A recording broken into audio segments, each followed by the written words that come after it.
Hello everyone and welcome back to my channel. So it is, what's today? The 11th.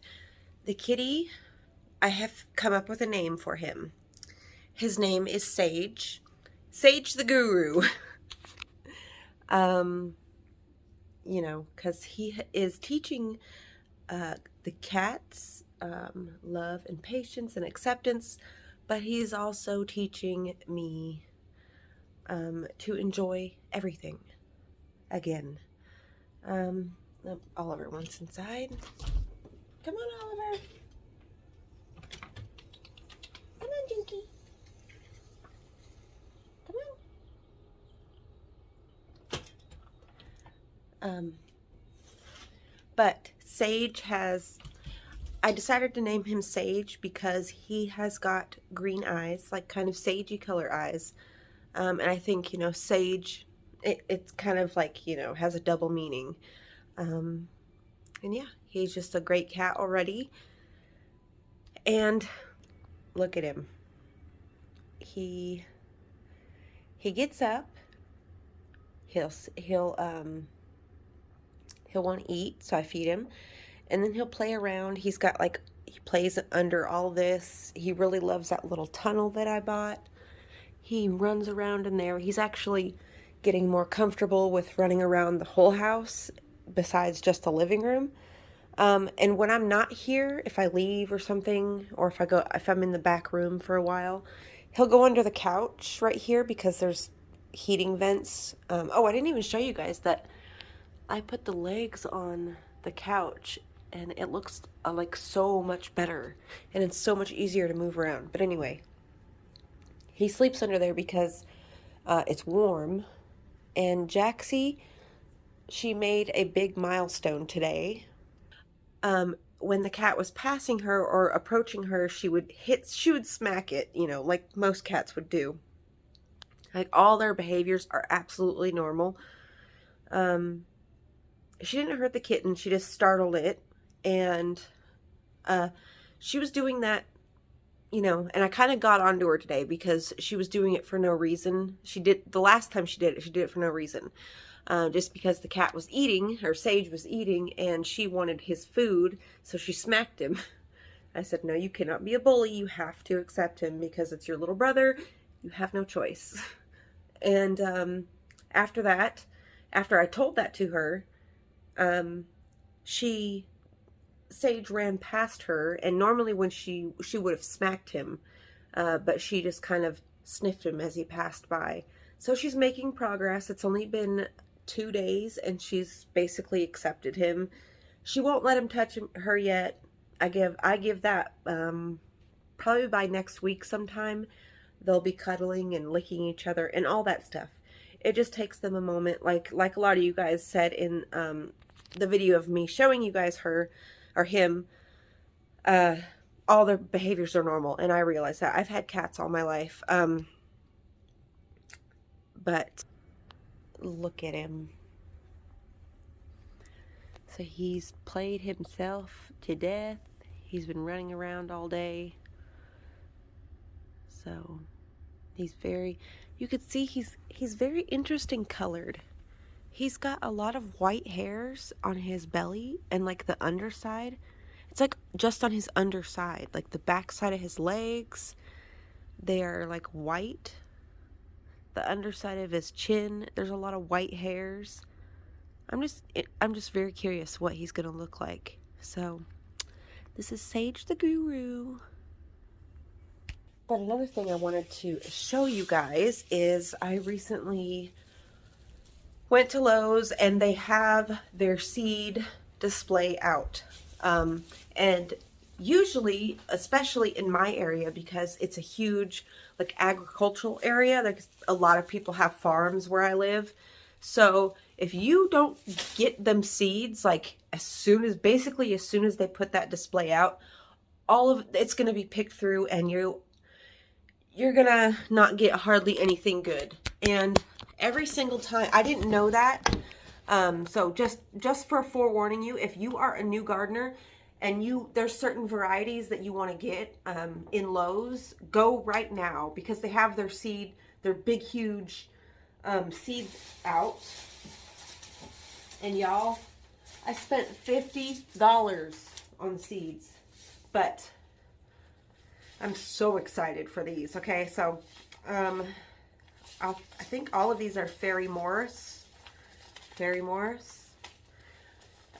So if you want to get any of these seeds, I would highly suggest going right now, because usually there's like, by the time springtime rolls around, there's like hardly anything good. There's like a lot of basic things, but there's nothing like really interesting out there. So I've got a lot of interesting things that I've never grown before. So I'm going to show you guys. Let me turn my phone around. Okay. So the seeds that I got are purple top, white globe turnips. I've never tried turnips, but I like all root vegetables that I have tried. I like cabbage. I like all that kind of stuff. So I'm sure, and turnips are super good for you. I'm excited about those. We got some Harvester bush beans. I grew beans last year for the first time, but they didn't produce a lot like I would hoped. But these are like 55 days to harvest. So I got some tomatillos. I've never tried these either. I'm sure I've tried a sauce or something, you know, along the way in my life, but I've never grown them and I've never tried them. These are really super cool. I've never heard of this variety. This is white icicle radish. These have it says they're high in vitamin C, a wonderful early white radish. Its flesh has a deliciously mild flavor, especially when harvested young. Very crisp and tender up to the lengths of 6 inches. So yeah, I can start these in March, it says.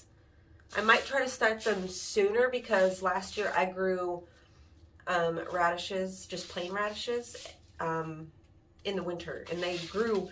I let them stay in the ground just to see what it would happen to it, because you know most people when they grow radishes, they grow them until they're just big enough to eat, and then they pull them out. So I wanted to see what the flower would look like. And you guys, this plant got like 3 feet tall, and it got the the radish turned into a woody stalk, and it flowered, and it looked like a brassica. It was amazing. And it attracted pollinators and butterflies and bees all over it. It was crazy. Very beautiful flower. So I'm gonna let I've never tried radishes, so I'm going to grow these to see if they're good. I got some early jalapeno peppers because I really, really love to grow jalapenos. Last year, I did not grow them. It just kind of slipped my mind, but this year I am. And Mark and we both want to try to grow one of these Big Max pumpkins. It's like, you know, the... what do you call them? Like the big, huge prize-winning pumpkins. I'm gonna try to attempt to grow a prize-winning pumpkin, and maybe we will enter it into, if it gets big enough, I'll enter it into a local contest or something. I think that would be really fun and something different to do. I got some cinnamon basil. So that should be interesting. I've never tried cinnamon basil. Okay, and then the rest are flowers. And so yeah, if you want to get any of these types of flowers, I would go like seriously right now. Finish this video and go get these flowers, because they will sell out and you will not have access to these in like a couple months. I promise you. So these are Canterbury bells. I am super excited. I've never grown Canterbury bells. They're so pretty. I love the look of Canterbury bells grown in grass. I like to watch Gardener's World on the BBC channel. If you have Amazon, you can like get the BBC channel you could subscribe to it monthly. And they have Gardener's World on there, you guys. And it's so soothing. So full of so many gardening ideas. And that's where I seen the guy who has, what's his name? I don't know the guy's name. I can't remember. Monty, the guy who runs the show. His property is called Longmeadow, and he's got a space in his like estate where he's got grass pathways with Canterbury bells like mixed in with them, and it looks so pretty and like dainty. I love it. We've got sweet pea early gigantea. I have never grown sweet peas before. I tried to grow them last year, but they got super leggy and then they died. I did not have a good experience with them. I planted them out in the garden and they just didn't take. So I'm going to do some research on these. And if you guys have any tips for if you've ever grown sweet peas, please let me know. These are called 5-spot Nemophila maculata. These are, I didn't even know these were a flower, but when I very first started to garden in this house, I planted just like a basic wildflower mix, and these were in there, and they were so pretty and so delicate. And they're a very early spring flower for my area, so got some candy stripe cosmos. These were basically almost gone already, all the cosmos. These were like the only two that were there. All the other ones were sold out. 80 days to bloom. We've got some dwarf cutesy cosmos, so those should be fun. These say that they are the container variety. Of course, you can grow them wherever you want, basically. Asters, I love asters. They're beautiful. And these kind of look like sea urchins or sea anemones. I love how like everything resembles something else, you know?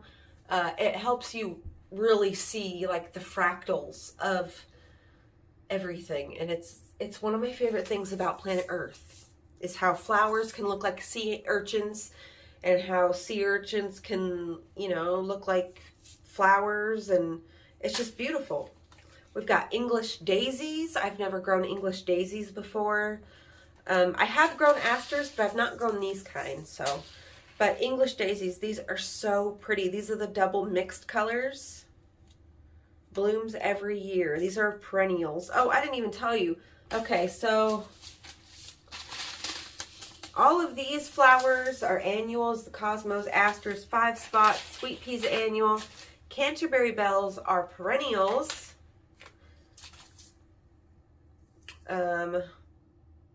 It doesn't say, and the rest of these don't say if they're perennial. These English daisies are perennial though. And then I got 2 types of zinnias because Mark really likes zinnias, and I don't so much like orange zinnias or red zinnias. Like, they're okay, but I would much rather have these big poofy pink ones. I think these pink ones are beautiful. I grew, if you guys remember, on the side of the house over here next to the water spigot, I grew for the first time last year a big old thing of zinnias, and they were I think they were the cactus blend, and they were pink and white. They were all different shades of pink and white, and oh my gosh, they were just so pretty, and they got so big. So I got the giant double flowered lavender zinnia and the giant double violet queen zinnia. Again, if you want to get some of these zinnias and all these pretty flowers, you got to go now because people buy this stuff up so quick. But yeah, that is all the seeds that I got. Now, let me show you a couple more walnut projects that I've been doing. So this one that I'm about to show you is already sold, but hold on. Okay, so yeah, this one's already sold. You guys seem to really enjoy the little houses that I make. Oops. So I make the little houses out of these wooden dowels that I get from Joann's. Yeah, and then I paint them. Of course, I'm not finished with this one. I still have to hang a little thing from it. But Isn't it so adorable?